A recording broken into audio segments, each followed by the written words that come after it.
Hello, hello, hello. Good morning. Good morning, good morning sa inyong lahat.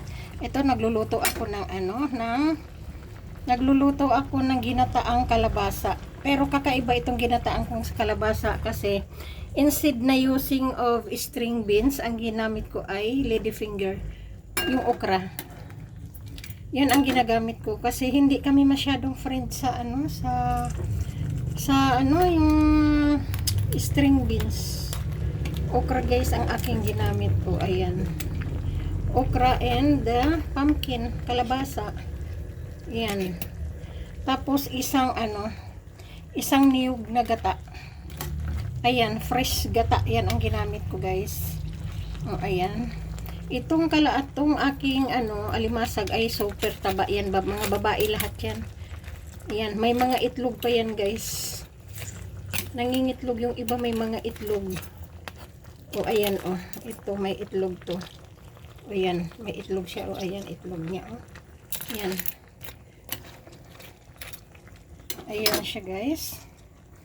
Ang ating ulam ngayon. Dahil Miyerkules Santo, ang sinasabi naman nila, sacrifice din, hindi tayo kakain ng masarap.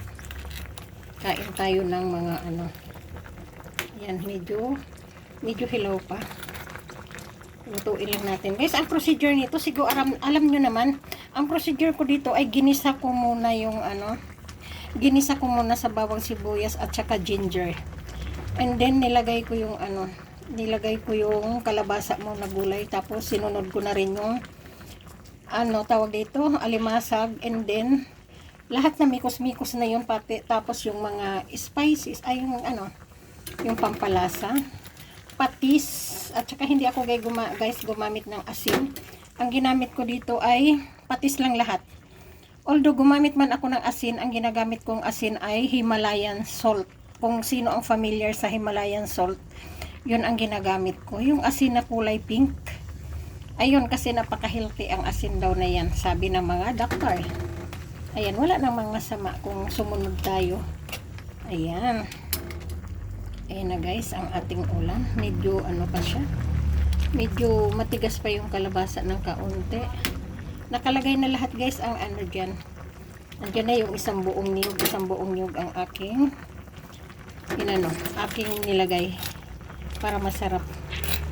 Hilaw pa siguro yung aking alimasag, no? Ayan. Si alimasag. Masarap guys, kaso lang matrabaho maghimay pag kumakain, no? Halatang tamad talaga, oo. Pati sa pagkain. O sige guys, hanggang dito na lang. Payakap na nyo naman ako. Kahit papaano, yakapin nyo naman ako at mag-iwan kayo ng bakas para naman ako ay papasyal sa inyong pamamahay naman. At yung hindi ko pa nayakap ay yayakapin ko. At lahat-lahat ay maraming salamat. Hanggang dito na lang tayo. Thank you so much.